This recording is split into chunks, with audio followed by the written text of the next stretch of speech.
DGP Sambasivarao మీడియాతో మాట్లాడుతున్నారు. ఇప్పుడు ప్రత్యక్ష ప్రసారం ద్వారా చూద్దాం. రెండోది ప్రధాన కారణం ఏంటంటే చాలాసార్లు అడుగుతున్నారు ఏమనంటే మాకే ఎందుకు ఈ పర్మిషన్ అనేటువంటిది ఇన్సిస్ట్ చేస్తున్నారు, మిగిలిన వాళ్ళకి ఎందుకు చేయట్లేదు అని చెప్పారు. ఎప్పుడు కూడా గత చరిత్ర చూస్తాం, previous history of such processions చూస్తాం. మాకు ఈ క్యాస్ట్ రిలేటెడ్ యాజిటేషన్స్లో గతంలో జరిగినటువంటి ఈ ప్రొసెషన్స్ అన్నీ చూసుకుంటే 1993లో కానివ్వండి, అదేవిధంగా గత సంవత్సరం జనవరి 31వ తారీఖు కానివ్వండి, చాలా పెద్ద ఎత్తున ఆస్తి నష్టం, ప్రాపర్టీ నష్టం జరగడం మీకు అందరికీ తెలుసు. అందులో కొంతమంది మీడియా సోదరులు కూడా కొంతమంది కెమెరాలు పోగొట్టుకోవడం, కొంత భౌతిక దాడులకు కూడా పాల్పడటం, ఇవన్నీ మీకు కూడా తెలుసు, మీరు కూడా చూశారు. సో ఫస్ట్ అప్లై చేయలేదు. రెండోది గత చరిత్ర బేస్ చేసుకొని ఇవ్వడానికి కూడా పర్మిషన్ లేదు. మేము ఒకవేళ పర్మిషన్ అడిగి ఉన్నట్టయితే సుప్రీంకోర్టు క్లియర్గా ఈ ప్రాపర్టీ డ్యామేజ్ అయినటువంటి ప్రతి కేసుల్లో కూడా 2009వ సంవత్సరంలో చాలా స్పష్టంగా దేశం మొత్తానికి honourable supreme court has given guidelines. ఏమనిచ్చారు గైడ్లైన్స్? ఇలాంటి పాదయాత్రలు కానీ ర్యాలీస్ కానీ ఏమన్నా చేద్దాము అని అనుకున్నప్పుడు కన్సర్న్ ఆఫీసర్, ఎస్పీ ఒక జిల్లా అయితే, మోర్ దాన్ వన్ డిస్ట్రిక్ట్ అయితే స్టేట్ ఆఫీసర్ వారి దగ్గరికి వచ్చి పర్మిషన్ తీసుకోవాలి, బాధ్యత వహించాలి ఏదైనా నష్టమైతే అని క్లియర్గా మీకు ఇంత ముందు కూడా మీడియా ద్వారా తెలియపరిచాను. ఇప్పుడు కూడా మళ్ళా రీట్రేట్ చేస్తున్నాం. So we cannot go against the guidelines of the honourable supreme court. ఒక పక్కన డ్యామేజీ 60-70 కోట్ల డ్యామేజీ గత సంవత్సరమే జరిగినప్పుడు మేము మరలా ఏమీ కాలేదులే అని చెప్పని అడగకపోయినా పర్మిషన్ ఇవ్వడం అనేది కరెక్ట్ కాదు, సబబు కాదు. కాబట్టి అందరూ పిలుపునిచ్చి పాదయాత్రకు రమ్మని ఎవరికైతే పిలిపించారో అందరూ కూడా తెలుసుకోవాల్సింది ఏంటంటే ఈ యాత్రకు పర్మిషన్ లేదు. దయచేసి మీరు ఆనరబుల్ సుప్రీంకోర్టు గైడ్లైన్స్ కూడా ఫాలో అవ్వండి. ఎవరు ఫాలో అవ్వకపోయినా అది లాకి, చట్టానికి వ్యతిరేకం అవుతుంది, విచ్ ఇస్ నాట్ కరెక్ట్. తర్వాత ఈ సందర్భంగా సొసైటీలో కొంత డిస్టర్బెన్స్ తీసుకురావాలని కొంతమంది నాయకులు అదే రోజున అంటే 26 అంటే రేపే 26 జూలైనే అన్ని పోలీస్ స్టేషన్స్కి లే సీజ్ అనే కార్యక్రమం ఇచ్చారు. ఏదో కారణం పెట్టి ఈ లే సీజ్ అనే కార్యక్రమం అంటే 26నే పోలీస్ స్టేషన్లు అందరూ బిజీగా ఉంటారు, మనం ఏదో చేయొచ్చు, మన వంతు మన డ్యామేజో లేకపోతే ఏదో ఒక peace order related problem create చేయొచ్చు అన్న ఉద్దేశంతో 26న కొంతమంది లే సీజ్ కార్యక్రమం ఇచ్చారు.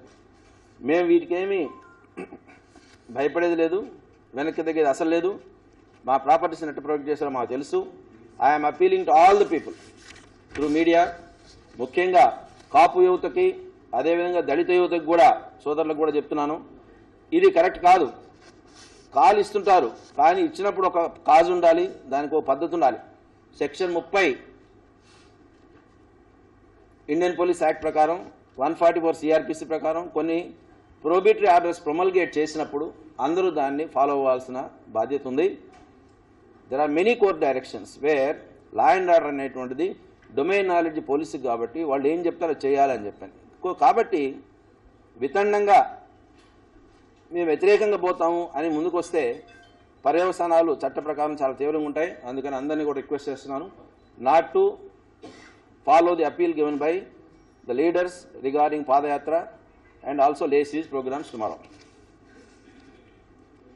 జనరల్గా ఏం చేస్తారంటే కాల్ ఇస్తారు, రమ్మని చెప్తారు.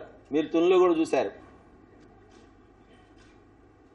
కొంతమంది సంఘ వ్యతిరేక శక్తులు ఆ కాంగ్రిగేషన్లో చేరతారు. సరే, ట్రైన్ తగలబెట్టడం, బస్సులు తగలబెట్టడం, పోలీస్ స్టేషన్లు తగలబెట్టడం, ఇది ఒక పెద్ద ఆనవాయితీగా తయారైపోతే ఇక చట్టాన్ని వాళ్ళ చేతుల్లో వాళ్ళే తీసుకోవాలనుకుంటే it's not going to be tolerated.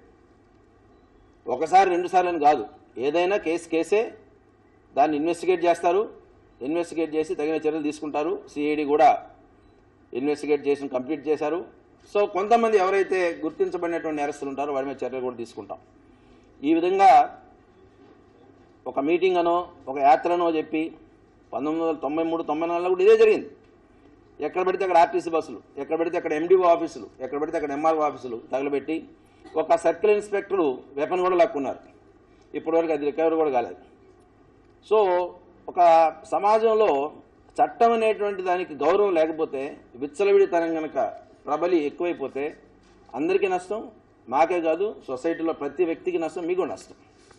So I'm requesting all the youth not to pay attention to what their appeal is, so stay away from all such violent incidents. So ఏదో కేసులు కట్టారు, ఏం యాక్షన్ తీసుకోవట్లేదు, మరలా కేసులు కట్టారు, ఏం action తీసుకోవట్లేదు, మరలా కట్టారు, ఏం కావట్లేదు అనేటువంటి భావన వస్తే మాకు కూడా ఇబ్బందే. అందుకని ఏంటంటే మేము కూడా ఏం చేస్తున్నామంటే, ఏ ప్రాపర్టీ డ్యామేజ్ అయినా, ఎటువంటి నేరం చేసినా షార్టెస్ట్ పాసిబుల్ టైంలో we will arrest the accused and take action as per law. ఎటువంటి పరిస్థితుల్లో కూడా ఉపేక్షించేది లేదు. దయచేసి అర్థం చేసుకోండి. Law has a long arm, it is strict, it is enforceable. So దయచేసి మీరు వీటందరూ కూడా అర్థం చేసుకోవాలని చెప్పి I'm appealing to all of you. కొన్ని యాక్ట్స్, కొన్ని నేరాలు ఎలా ఉంటాయంటే సెంట్రల్ యాక్ట్స్ పరిధిలోకి వస్తాయి. ఫర్ ఎగ్జాంపుల్ రైల్వే ప్రాపర్టీస్ కానివ్వండి, రైల్వే ట్రాక్స్ మీద ట్రైన్స్ నాపడం కానివ్వండి, ఇవన్నీ కూడా రైల్వేస్ యాక్ట్ చాలా stringent act. Provisions are very stringent. They have separate courts ఉన్నాయి వాళ్ళకి. సపరేట్ కోర్ట్స్ ఉన్నప్పుడు ఆ కోర్ట్స్లో యువత తెలియసో తెలియకుండానో ఒక ఉద్వేగానికి లోనై పొరపాటున ఇలాంటి చర్యల్లో పాల్గొనుంటే భవిష్యత్తు రేపు పొద్దున్న దెబ్బతింటుంది. దయచేసి దీన్ని అర్థం చేసుకోండి. ఇది కరెక్ట్ పద్ధతి కాదు. ఏదో ఒక యాత్ర పేరు, ఒక ర్యాలీ పేరు, ఒక మీటింగ్ పేరు పెట్టి ఒక సోషల్ ఆర్డర్ని డిస్టర్బ్ చేయడం అనేటువంటిది కరెక్ట్ కాదు. I'm requesting all of you not to participate in such appeals and calls.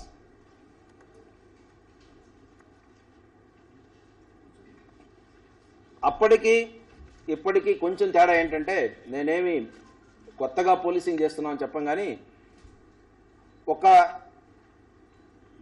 ఒక స్టేజ్లో, ఒక దశలో కేసులు కడతారు, ఏమీ చేయరు, మరలా కడతారు, మరలా ఏం చేయరు అనేటువంటి ఒక భావన కనుక వాళ్ళకి వస్తే సొసైటీ విల్ బీ రెస్ట్లెస్. ఎవరంటే ఏం చేస్తారు, ఏం కాదులే నాకేం చెప్పిన, అలాంటిది కాదు. We are very serious this time. Any damage to public property, we will not only register a case, we will expeditiously investigate, arrest the accused and remand them. So there is a difference. Kindly understand. We don't want you to make any bold, risky attempt and making yourself a target in the eyes of the law. Last point ఏంటంటే, important point. మేము ఏ వ్యక్తికి కానీ, ఏ నాయకుడికి కానీ, ఎవరికి కూడా వ్యతిరేకం కాదు. పోలీసులు కాదు, అసలు ఎప్పుడు కాదు. మేము వీ షుడ్ ఫంక్షన్ ఆబ్జెక్టివ్గా ఫంక్షన్ చేయాలి. మాకు ఎటువంటి పరిస్థితుల్లో కూడా ఒక లీడర్ అనో లేకపోతే ఇంకొక ఆయన కాల్ ఇచ్చాడో ఎవ్వరికి కాదు. నేను పేరు కూడా పెట్టవలసిన అవసరం లే. వాళ్ళు అర్థం చేసుకోవాల్సింది ఏంటంటే, we are against their unlawful activities. We are against their unlawful activities.